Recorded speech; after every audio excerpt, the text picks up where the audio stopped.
सभी विद्यार्थियों का इस व्याख्यान में स्वागत है।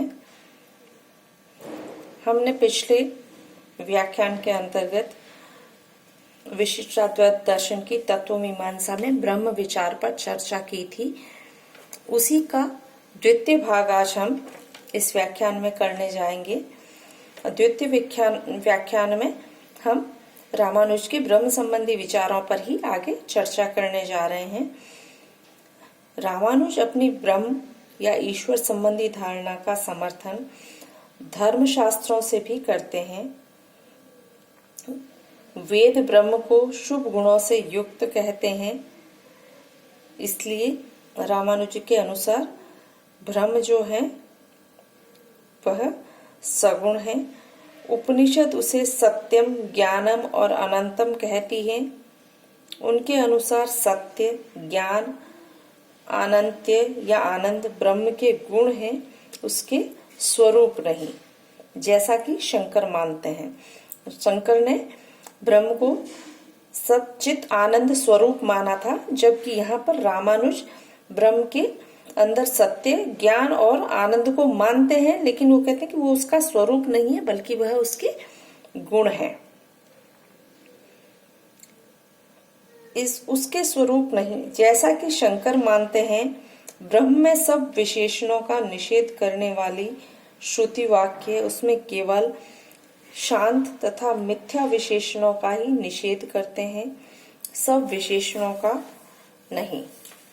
ब्रह्म को अज्ञेय बताने वाली श्रुति वाक्यों का तात्पर्य केवल यह है कि ब्रह्म का ऐश्वर्य इतना महान है कि वह परिमित बुद्धि वाले या सीमित बुद्धि वाले मानवीय मस्तिष्क के बाहर है।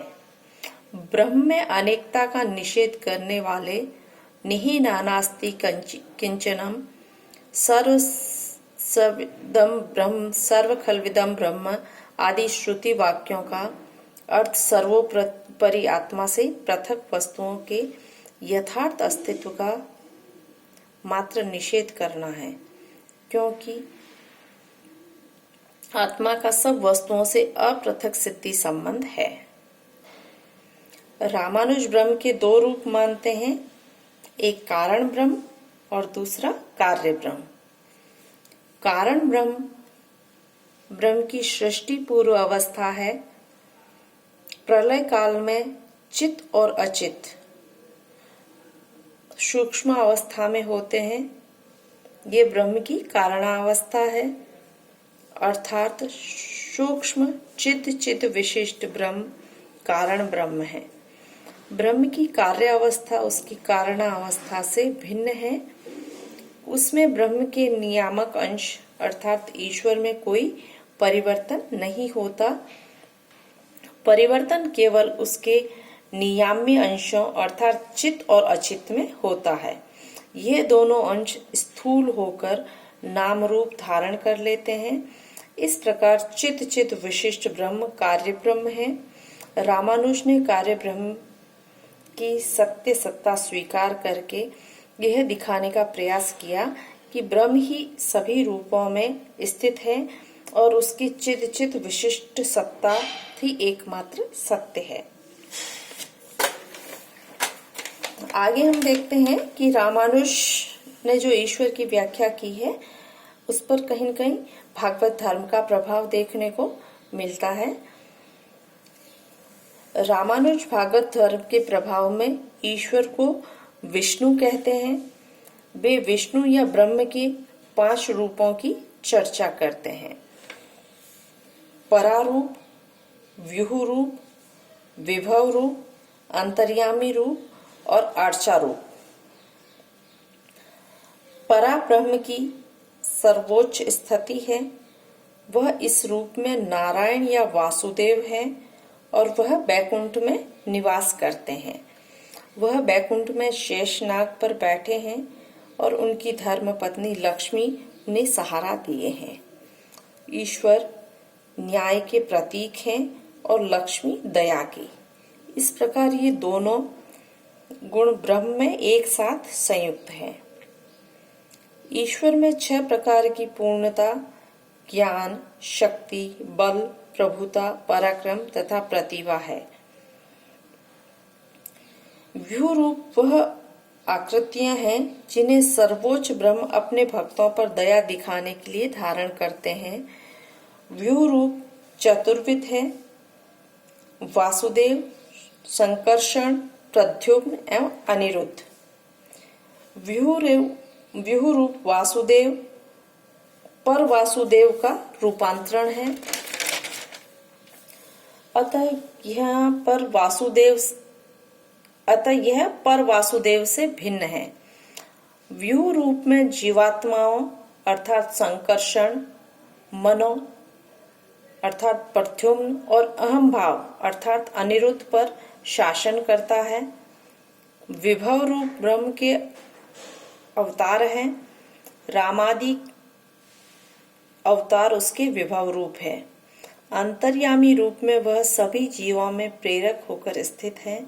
वह योग तप द्वारा ध्यान में आता है। ईश्वर प्रतिमा आदि अर्थात मूर्ति आदि में आर्चा रूप है तथा अपनी स्थिति का भान कराता है। अंततः रामानुज का ईश्वर धर्म का ईश्वर है। वह व्यक्तित्व युक्त है, सगुण है, स्वगत भेद से युक्त है। वह दीन दुखियों पर दया करता है। सत, चित और आनंद ब्रह्म के गुण हैं, ब्रह्म का स्वरूप नहीं, जैसा कि शंकर मानते हैं। ईश्वर ने करुणा से प्रेरित होकर जगत की रचना की है।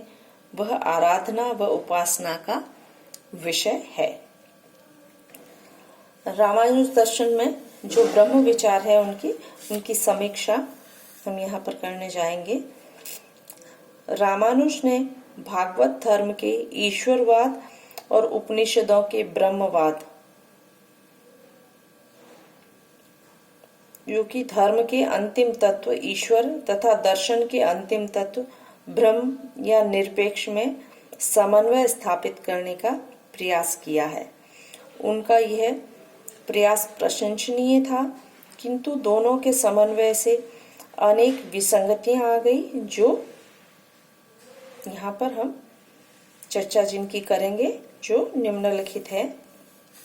पहला, रामानुज ईश्वर, जीव अर्थात चित्त और प्रकृति अर्थात अचित को अंतिम सत्ताएं मानते हैं। साथ ही चित्त और अचित को ईश्वर पर आश्रित भी मानते हैं। किंतु यदि ये तत्व सत्ता की दृष्टि से एक हैं, तो उसमें भेद कैसा? यदि चित्त और अचित की सत्ता को अंतिम माने तो ब्रह्म का ब्रह्मत्व समाप्त हो जाता है। वास्तव में चित्त और अचित को ब्रह्म के साथ नित्य मानना अनुचित है। इससे ब्रह्म की एकता की तार्किक व्याख्या नहीं की जा सकती है। इसी में दूसरा है, अपृथक सिद्धि की धारणा भी, जिस पर रामानुज ब्रह्म की एकता को स्थापित करना चाहते हैं, असंगत है।